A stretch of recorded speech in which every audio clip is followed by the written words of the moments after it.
Hey guys, welcome back to my channel. Guess who's back again. Clarissa's back. Tell your friend. Okay, sorry. But yeah guys, in this video today, I'm basically going to be showing you how I do an acrylic overlay. I recently started doing these. I think I started them in like September, October. I started providing these for my clients because I have a lot of girls that message me, do I do services for natural nails, and people who don't want actual extensions. So I started doing these and I thought that I should do a tutorial on how I do them. If you haven't already subscribed to my channel, click that notification bell so you don't miss a video, and comment down any questions that you have below and I will answer them. So I hope you guys enjoy this video. I hope it's informative, and yeah, let's get into it. So as normal, I'm basically just starting off with a 240 grit sanding band. I bought these off of Amazon and I'll leave them linked down below. If you guys want to know where I get most of my products from in bulk, they're either from Amazon or Hollywood Nail Supply, and I've left most of the links down below. If I forget, because sometimes I do forget to leave the links, just obviously let me know in the comments and I will direct you to the links and to where I got them from. So that's what I'm doing, and I am using that to remove the shine from the natural nails. And pretty much for acrylic overlays, it's literally just the same procedures, except for you are not putting on tips. You are literally just building the acrylic on the natural nail plate. And I'm going in with my Nail Nails dehydrator to dehydrate the nail bed, and then going in with Mia Secret's Extra Bond, which is the primer that I use always. I used to use what is it called? Young Nails Protein Bond, but that's quite expensive, I'm not gonna lie to you. It is a very good primer, but it's expensive and the quantity that you get is so tiny. But yeah, that's the primer that I use always on my clients. And basically what I'm doing is I'm taking Glitter Bells Pastel Pink, and I'm just going to, that's the color that I'm using to overlay the natural nails. This client has been coming to me, I think this is her third time. Yeah, I think this is her third time coming to me for an overlay. But yeah, she gets overlays and then she soaks them off and then just does a different color. This is good. Sometimes we clip down her nails and reshape them, but this time I think she wanted a bit more length, because you can't really add too much length with an overlay. You can add a bit of length to make it like square, which is the shape that she wanted, and then that's only so much you can add. The rest of it is literally just the length of her natural nails. So we just shape them a bit and then trim them down. And then yeah, that's basically what I'm going to do. I got a lot of questions asking me, do you need to like dehydrate the nail bed before like you apply primer? And you don't really have to. I just do that as a step because I just feel like it's necessary, but it's actually not. But I prefer applying a dehydrator to make sure that all the oils off the natural nail plate are gone, to make sure that the primer works properly and allows the acrylic to adhere to the nail bed, if you understand what I am saying. I'm not too sure if I'm explaining it properly. Let me know in the comments if you understand that. That's basically why I do it, because if there's oils and stuff on the nail bed, it can really affect your retention and how long the nail set lasts. And then obviously if people are paying to get their nails done by you, they'll want it to last a sufficient time. And you know, people are paying, they want to get their money's worth. Like, they don't want their sets coming off after a week or after a few days. You get lifting, and all those oils and dirts and stuff on the nail bed is what causes lifting, as well as not sealing the cuticles properly. So prep is so important, guys. Make sure that you prep the nail bed very well. Like, take time with prep to make sure that everything, like, prep is the foundation. If the foundation is not good, like, what's on top of it is not gonna last, it's not gonna be good. Which is, for example, in building, like, the foundation of the house needs to be stable in order for the house to stay up. Basically think of it like that. So if the foundation, which is prep for nails, is not good, what's gonna make you say that the set is gonna last? The set's not gonna last, and it's gonna have lifting, and then that's a whole nother problem for you and your client and your services. So you want to make sure that you are taking your time with prep, making sure that you are removing all the shine from the natural nails with the sanding band. And then if you want to go the extra mile, apply a dehydrator to make sure that the nail bed is well dehydrated before you go in and prime with whatever primer you use. For example, for me, the Mia Secret Extra Bond. Also, a lot of people do dehydrate the nail bed with alcohol or acetone. I've never done that before, but I mean, you can give it a try and see which one works for you. But yeah, that's it really.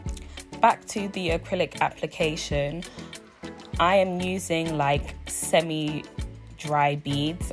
Like, I don't know how to explain the beading when I say dry beads. Like, they're not super dry, but they're not extremely wet, because you want to make sure that, especially when you're applying it to the edge to make the square tips, like square free edge, you need to make sure that the bead is not running over the nail, especially seeing as you don't have a false nail tip like in place to guide you with the shape. It's like when I'm doing my acrylic toe video. If you haven't watched that, go and check that out. I'll leave it in the eye at the top.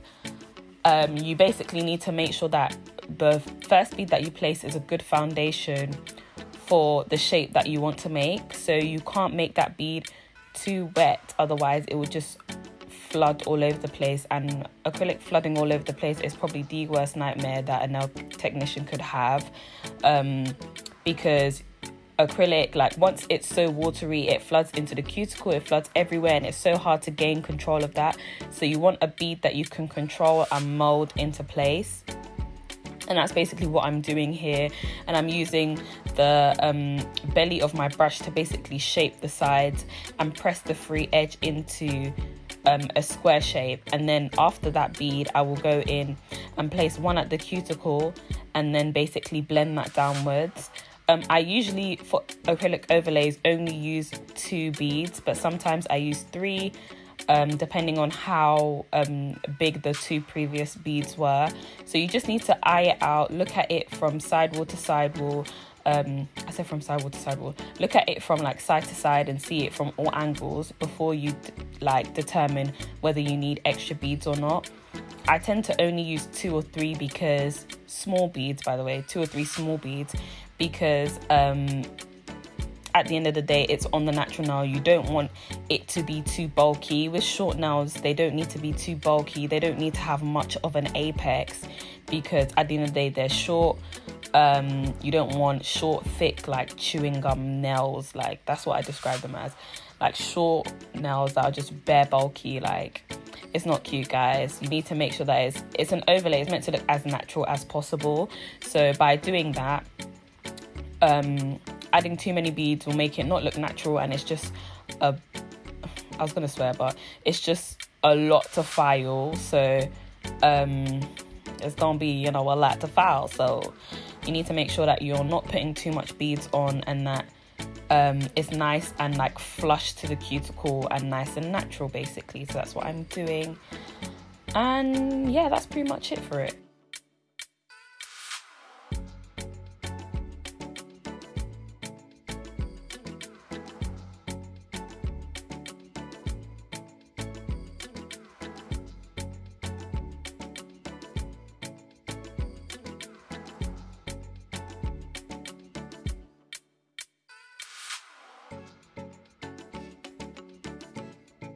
And then once that's done, I'll literally go in with that same sanding band to refile the nail smooth, to refile the acrylic smooth, and make sure that I am really sealing in the cuticles and making it nice and flush to the cuticle. I'm making sure that everything like blends seamlessly. God, I can't speak today.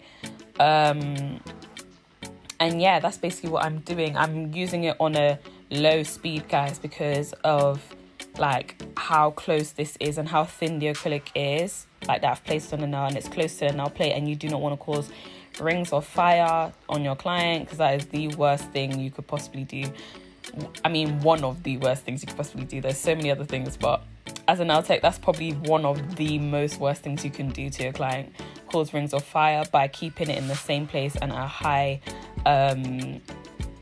speed. So I always have it on a low speed so that I do not cause that, because girl, you're gonna have them jumping in the chair. Like, your client will literally jump and leap back their hand, so you don't want that to happen. So you need to take your time with it. Go in, take your time on filing. I feel like as a nail tech, filing is so important. Like, if any step you need to take long with, like, take long with filing, because filing needs to be so precise and so neat. That's what determines the whole look of the nail. Do you get me? You can mess up with acrylic application, but with filing you can correct that. That's why filing is so important. So just take your time, like I am doing. It's obviously sped up, but you know, take your time. Make sure you're filing around the cuticle properly, filing the free edge, and also with acrylic overlays you might want to file underneath to make sure it's got a nice C-curve shape, which is what I do with most of the nails. If they haven't got the C-curve shape already, I'll just go underneath with the sanding band and just file it a little bit to create certain definition of the C-curve shape. And yeah, that's pretty much it for the filing with the sanding band.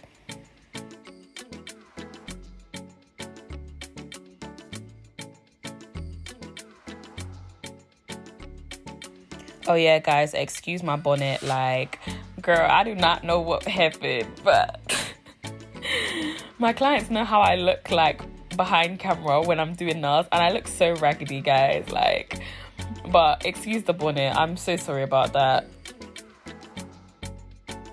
But yeah, now I am taking an 80/80 grit nail file to file the free edge and the side walls. It looks like I'm being really aggressive in this video, guys, but I promise you I'm actually taking my time. Speeding up the video just makes me look very aggressive.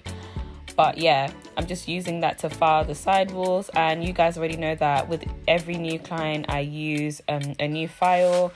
This is just for hygiene reasons and stuff. And yeah, that's basically what I do, and that's what I'm doing now. And I don't know what I'm saying, but yeah, that's basically it. And then I will take my small buffers to buff the nail smooth and make sure all the scratches are gone. Also, if you like can't tell when the scratches are gone, just run your thumb over the nail, and that will help you determine like the smoothness of the nail and whether you need to buff more.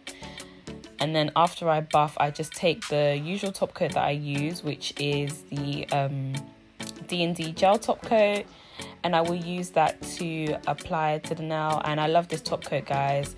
Like, buying this top coat is like probably the best investment like yet. Like, I haven't found another top coat yet to top this. Like, this is number one for me. If you guys have any nice top coat recommendations that are reasonably priced, because all the top coats I see are like ridiculously priced for some top coat, like, and this one, like, it's got no yellowing, it doesn't brown like after a while. You know, some top coats you put it on and then after a while like starts like browning and starts looking yucky. It's so disgusting. But guys, this one doesn't do that. And yeah, I will leave all of these products linked down below. I don't know why I said it like that, below, but yeah. I'll leave all the products linked down below. Any questions you have, just ask in the description. If you have any questions, just comment them down in the description box and I'll get back to you guys. You lot are not leaving me video suggestions and I'm really upset about it. I'm gonna tell my mama. And it's really upsetting me and my homegirls. Like, give me some video ideas. But anyways, that concludes this video. Please like, share, comment and subscribe to this channel and press the notification bell so you never miss a video. And see you in my next video, guys. Mwah!